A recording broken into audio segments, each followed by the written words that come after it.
Jira jirtu hordoftootaaf daawwattoota gammiituubii nagaa jaalalli fi araarri waaqaa bakka jirtan isin haa dhaqqabu. Har'aas seenaa jaalalaa tokko isinii qabadhee dhufeera. Gammiituubii waliin turtii gaarii qabaadhaa.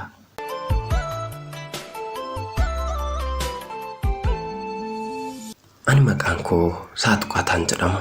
Dhaladhee kanan guddadhee godina Shawaa Kibba Lixaatti. Maarreegaanis akkuma nama kamuu gaafa umuriin koo barnootaaf ga'u mana barumsaa achuma naannoo kiyyatti argamuun barumsa kiyya eegalee barumsa kiyyas osoo barachaa jiruu gaafan kutaa 7-8 barachaa jiru dhiirota garaagaraarraa gaaffiin jaalalaa naaf dhiyaate. Gaaffii jaalalaa dhiirota kanaa kan eenyumaayyuu keessummeessuu hin barbaanne. Maaliif jennaan tokkoon maatii kiyya baay'een sodaadha. Lammaffaa immoo maatii kiyya keessaa ani nama hangafa. Obbolaa 5 faanaan dhaladhe. Obbolaa 5 keessaa 3 dhiira 2 dubara. Anaa fi mucayyoo ishiin sadaffaarratti dhalattu dubara jechuudha. Egaa kaayyoon koo fakkeenya ta'ee guddachuu waan ta'eef amalli koo gaarii akka ta'u hawwiidhuma Rabbiin gana mana keessa kaa'ee ture. Haa ta'uutii malee gaafan kutaa 10 fixee qormaata koo ilaalladhu akka carraa ta'ee qormaanni kiyya naaf hin deebine jechuun gara kutaa 11tti kan na dabarsuun arganne. Anis egaa sana booda koolleejjii barachuun eegalee maatiin koos harka qalleessa waan turaniif akka fedhanii fi akka barbaadanitti waan hunda naa guutanii na barsiisuu hin dandeenye. Filannoon ani qabu hanga ta'ee nama na gargaaru yoon argadhe namaan gargaaramaa barumsa koo itti fufuudha. Egaa imalli ani taasisee gara magaalaa Walisootti galee koolleejjii barachuu ture. Anis yeroo sanaa koolleejjii achi jiru tokkotti galmaa'ee barnoota koo eegalee osuma barachaa jiru ture. Egaa kanan mucaa magaalaa tokkoon wal baree. Mucaan kunis yeroo baay'ee irra deddeebi'ee na hordofaa ture. Innis gaaffii jaalalaa dhiyeesse. Anis amma yeroon isaa waan ga'eef jedheen gaaffii jaalalaa isaa kana osoo barattuu koolleejjii waggaa 2ffaa ta'ee jiruun irraa qeebale yookiin irraa fudhadhe. Irraa fudhadhees isa waliin deddeemuu fi jiraachuu eegalee. Amma egaa jaalalaaf haaraa waan ta'eef jaalannaan dhuguma laphee guutuudhaan jaaladhe. Onnee koo qaama koo guutuu isaaf nuuf kenne. Jaalallaan isaaf qabu jaalala ajaa'ibaa ture. Innillee akkasuma aniif inni yeroo keessatti yookiin guyyaa tokko keessatti al tokko yookiin 2 osoo hin argine oolleen bullu. Sanaafis jecha mannaan kireeffadhu al tokko darbee naa kaffala. Mucaan kun yeroo sanatti barumsa xumureet hojii barbaaddachaa ture. Akka carraa ta'ee Rabbi isa gargaaree osoo hin turre hojjetaa mootummaa ta'ee magaalaa wayii irratti qacarame. Egaa amma xiqqoon irraa fagaateera. Yaadni fi jiruun kiyya hiriyaa koo baay'ee jaaladhu kana duukaa qariite. Iddoo isaa kana deemee barumsa kootti fuudhaaf koolleejjiin itti baradhu kun biraan qabu waan ta'eef yookiin iddoonni itti hojjetu kana biraanchiin qabu waan ta'eef anis lafuman barumsa kootti eegalee kana turuu fi barnoota koo xumuruu kan qabuun of amansiise. Innis waanuma kanarra deebi'ee naa hime. Egaa jaalala keenya gaafa halaala jirru bilbilaan waliif dhaamaa gaafa wal bira geenye immoo qaamaanuu walitti machaa waliin dabarsuu eegallee. Egaa turtii waggaa 1.5 booda akkuma inni na bareen anis barnoota koo xumuree eebbifamee garuu hojii argachuu hin dandeenye. Ammas kiyya rakkinumatti ce'e. Sana booda mucaa hiriyaa koo kanaan ati amma hojii qabda waan nu ga'u waan jiruuf maal jenneeyyuu jiraachuu dandeenyaatii maatii kiyyatti jaarsa biyya argadhuutii nikaa yookiin gaa'ila yoo ta'u baate qubeellaa naaf godhin jedheeni. Innis tole jedhee maatii kiyyatti jaarsa ergee maatiin kiyyas hin dinne tole jedhanii yaa intala keenya ergaa nama beektuu fi nama jaalattu ta'eetii fudhannee jirra. Isumaaf yaa ta'u malee gama keenyaan rakkoon hin jiru jedhanii eebbisanii na gaggeessanii. Aniif hiriyyaan koo kun amma lafa inni dalagaa isa dalaguutti hojjechuu waliin jiraachuu itti fufne. Anis mana shayii tokko naa banee mana shayii sana dalaguu ani immoo hojii biiroo isaa hojjechuutti fufee.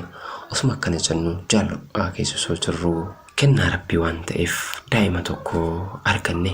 Gidduu keenyatti daa'imti uumamte kanaanis carraa jennee moggaafne.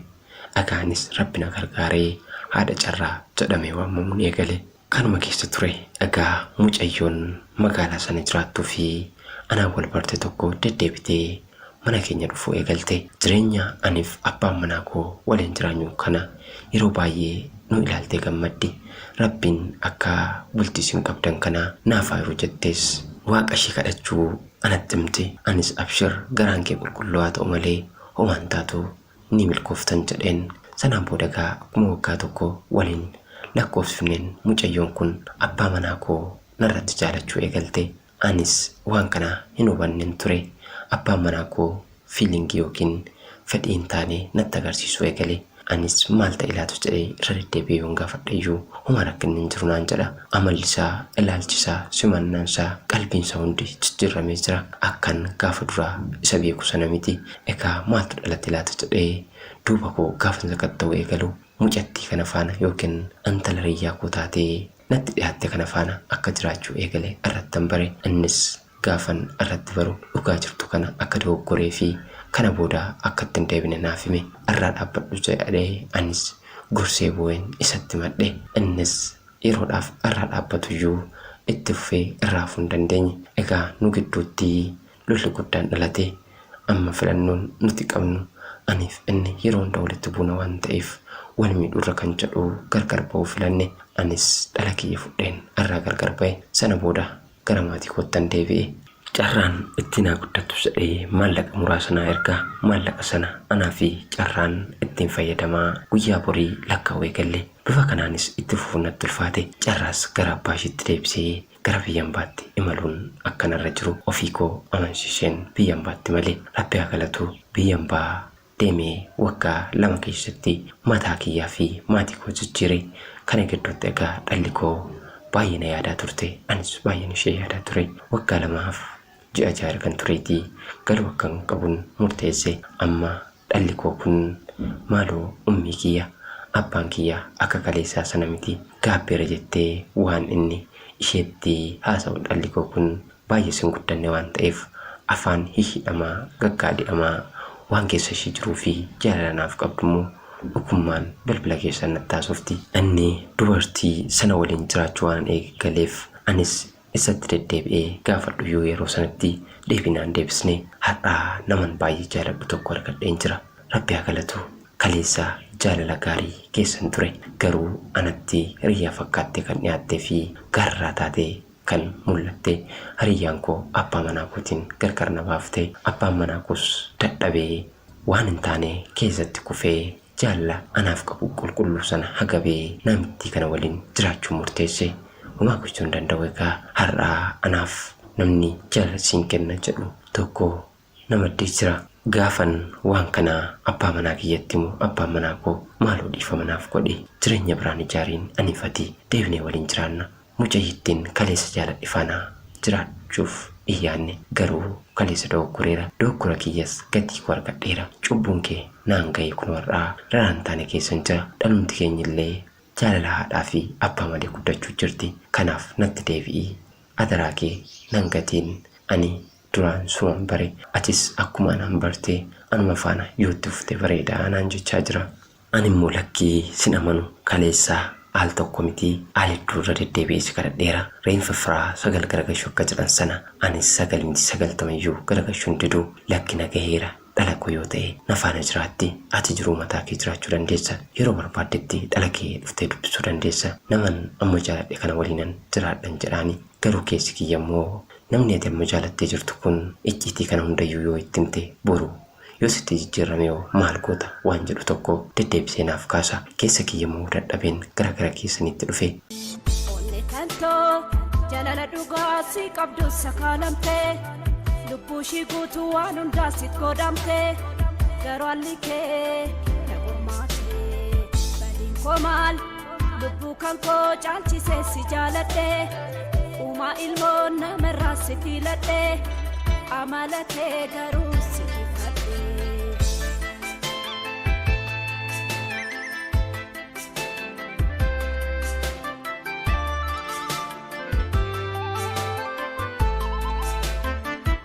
Amma fedhee si ilaaluu ijjitoo keessi kee ifaan itti mul'atu dadhabee si dadhabee arrabni koo wanni kee addaan itti baafatu si qaban namaaf hin qabatu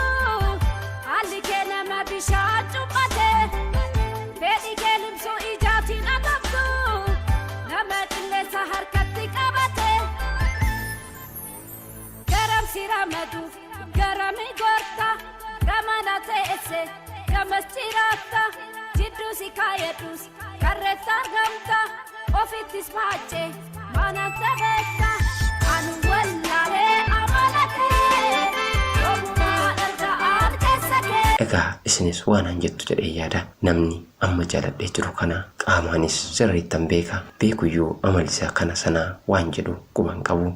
Inni akka kiyya fuudhee hin hiikne dargaggeessuma ani garuu fuudhee hiikuu fi dhala qabaachuu hundumaatti miira. Dhala keessa walumaan guddifna rakkoon hin jiru. Wanti guddaan aniif ati jaalala walii galuudha jennee na amansiisee jira. Anis amanee dubbisaa kana fudheera. Keessi kiyya garuu akkuma isiniin jedhee shakkinatti uumeera. Nama haaraa gorsitii jijjiiramurraa nama kaleessaa waliin bultii ijaarrattee waliin qullaa wal jaalalaftee dhala warraa argatte kanan gatinii isumatti deebi'ii dhiifamasaas fudhuu naan jedha. Yaada hawwattoota gammachuu fi egaa kamitti gorinaan jettu yaada keessan akkanaaf qoddaniifan gara keessan gaaree egaa kana fakkaata. Obboleettii keessan magaalaa Kuweetirraa tole obboleettii keenya seenaa kee waan nu qoddeef guddaa galatoomi. Daawwattoonni gammachuufis egaa yaada ishee akka dhaggeeffattaniin yaada keessan qoodaa fi anis yaada koo haga danda'ee fi waan natti fakkaate siifaa qoodu. Dhugaa dubbachuuf taanaan namni haaraan gaafa mana tokko keessa galuu fi gaafa ala taa'ee walitti haasa'u baay'ee gargari.